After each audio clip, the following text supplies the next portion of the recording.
যোৱা কালিৰ পৰা এখন নতুন নাটক আৰম্ভ কৰা হৈছে। শ্যাম কানু মহন্ত উচ্চতম ন্যায়ালয়ত কেনেকে যাব পাৰে? কোনোবা উচ্চতম ন্যায়ালয়ত যাব খুজিলে তাক কোনেও ৰখাব নোৱাৰে, কাৰণ সমগ্ৰ বিশ্বৰ পৰা আজিকালি ইণ্টাৰনেটৰ জৰিয়তে উচ্চতম ন্যায়ালয়ত কোনোবাই আবেদন কৰিব পাৰে। ন্যায় বিচৰাৰ অধিকাৰ সকলোৰে আছে। মই মুখ্যমন্ত্ৰী এগৰাকীয়ে কেনেকৈ মানুহক বাধা দি ৰাখিম যে আপোনালোক উচ্চতম ন্যায়ালয়ত নাযাব?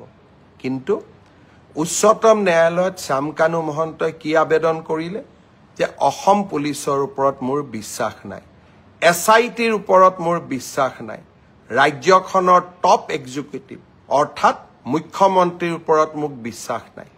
মোক কাক লাগে? মোক CBIক লাগে।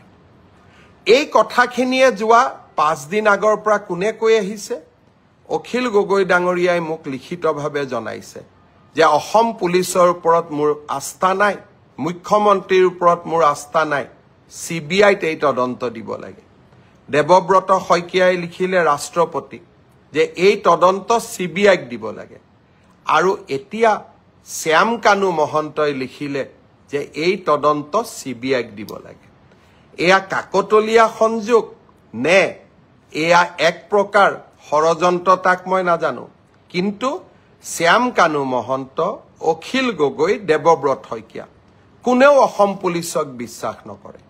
কিন্তু এই অসম পুলিচেই আজি ছিংগাপুৰত হোৱা ঘটনা এটাকো আমি তদন্তৰ আওতালৈ আনি 4জনকৈ ব্যক্তিক আমি আজি জেলৰ হাজতত ৰাখিবলৈ সক্ষম হৈছোঁ। SITক, অসম পুলিচক শ্যাম কানু মহন্তইও বিশ্বাস নকৰে, অখিল গগৈও বিশ্বাস নকৰে, দেৱব্ৰত শইকীয়াও বিশ্বাস নকৰে। এয়া কাকতলীয়া সংযোগ নে আন কিবা? তাক সেয়া বিচাৰৰ দায়িত্ব আপোনালোকৰ। কিন্তু এই অসম পুলিচে অসমত গড় হত্যা ৰোধ কৰিছে। এই অসম পুলিচে সন্ত্ৰাসৰ বিৰুদ্ধে অসমক জয়লাভ কৰোৱাইছে। আৰু এই অসম পুলিচে জুবিনৰ ন্যায়ৰ বাবে আমি সকলো কাম কৰিম।